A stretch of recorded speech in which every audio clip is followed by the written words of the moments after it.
low-income students is closing the so-called achievement gap for the nearly 10,000 students. Women in universities in the UK do better than men in nearly every area of performance, that's according to new research. Female, 49% of women now get places compared to 30%. Experts worry about why men are doing so much worse. I think we should be a little concerned about the underperformance of males now. And I was more than a little concerned. This is Carson High, my community. I wanted to know why Latino males were underachieving and falling behind the Latina counterparts that they had. In my community, Carson High, I interviewed Arlene and other Carson High seniors and asked them to be part of the conversation that was going on all over academia about them, to see if they actually saw their faces in the stats, to see if they actually lived every day through their experiences the gender achievement gap. What did they have to say about it? Did they believe that what academia was saying was true? Was their face in the actual articles that I read in class? I wanted to find out. Boys are falling behind in school, especially high school with the graduation rates and also the dropout rates. What does that make you think? What is your reaction to that? I think it's actually quite true. I do participate in AP classes, but there is a 50% of males in that class and females. But as for my friends around me that I hang out with during lunch and nutrition, most of my guy friends don't even think about going to college, or they just think about surviving high school. You mentioned that, so for you, you disagree a little bit? Because you see it around you, right? Yeah, I agree with it. I somewhat disagree with it. So how does it feel to be doing good compared to your male counterparts, but also be doing bad in comparison to the white and Asian American? Well, I don't know.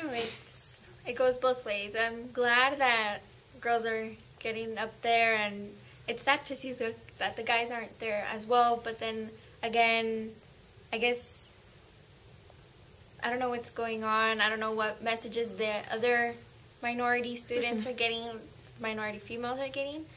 But I guess I wasn't part of that crowd. I guess I didn't follow whatever they're doing, whatever process they're going through. I don't know. I just went with my family values, I guess, and how important an education, my parents have pushed it and emphasized it, and how that's going to benefit me later on.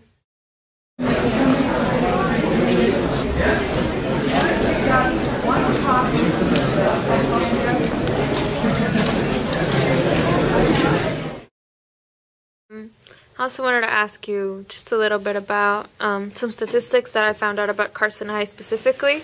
In March 2010, they did the Casey exam, which is the exit exam for high school. And 10th graders who took it in March of 2010, which wasn't too long ago, 24 girls took it, only 2 passed both parts.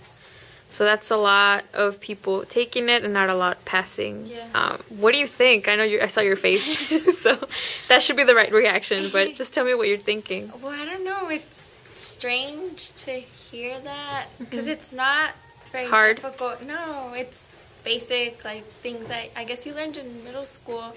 I don't know what's going on, but I have kind of seen how like younger generations are more they're more advanced in things, I guess. Like they're exposed to a lot of things that may not be the best for them at a younger. Like technology, for example? Technology can be one thing. It's not bad, but it can be a cause of like lack of interest, possibly, or like could serve as a distraction. Right. Yeah. So maybe it's that, but I'm not sure.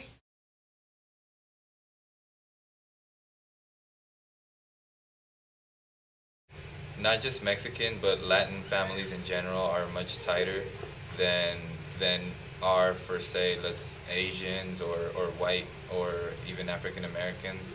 We have tighter family bonds, and that sometimes restricts us from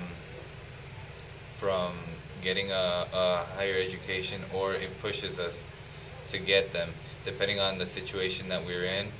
For example, I have friends that their parents were they didn't really have the means to send them to college, and they didn't want to burden them because they cared so much about their family, so that they decided to just stop studying after high school, get a job, and help out their family.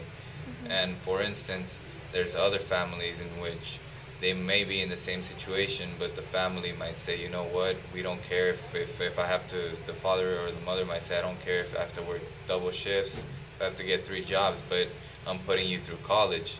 And having a very important family bond as we do as Latinos, that really motivates us, and that makes us feel guilty if we're not really doing that well in school, because we know what our families are going through to put us through this process, that it just motivates us to try harder.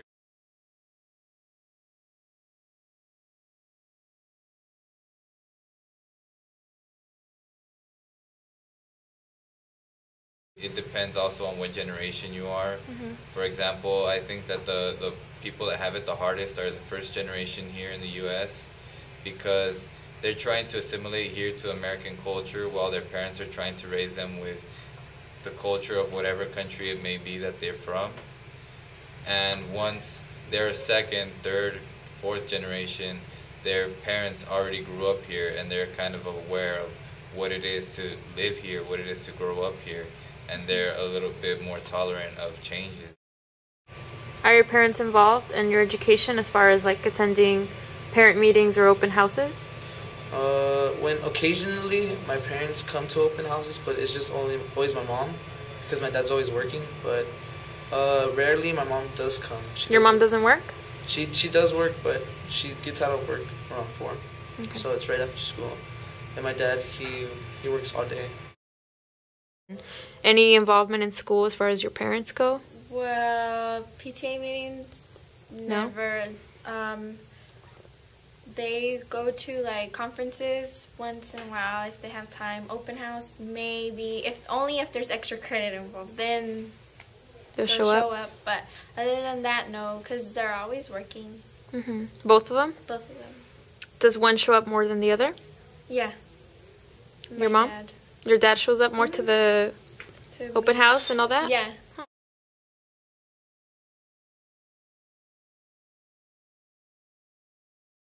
Latinos, not generally everybody, but specifically for my family, my parents don't want me to go far.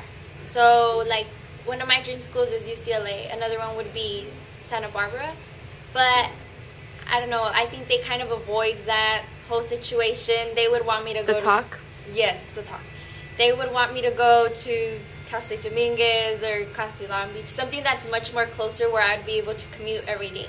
They don't really understand, I guess, the whole dorming situation, and they're very reserved, very conservative. Do you think that if maybe your brother was the one in your situation going to college, do you think it'd be different for your parents to accept that he'd go away? Yes, I would, definitely. How so? Well, because the whole, I don't know, I don't want to say it. I don't know if they're sexist, especially more my dad. My mom is more like accepting. She's more like, oh, it's okay, like change and stuff. But my dad is like, no, like the girl has to be home and cooking and more like that. Not so much for me, but he wouldn't want me to dorm just because he's more overprotective with me. Maybe because I'm the only girl and I'm the oldest, so it's harder for him to let go. But there have been situations where I've seen that it's not really fair because my brothers are younger and they get away with more stuff because they're guys.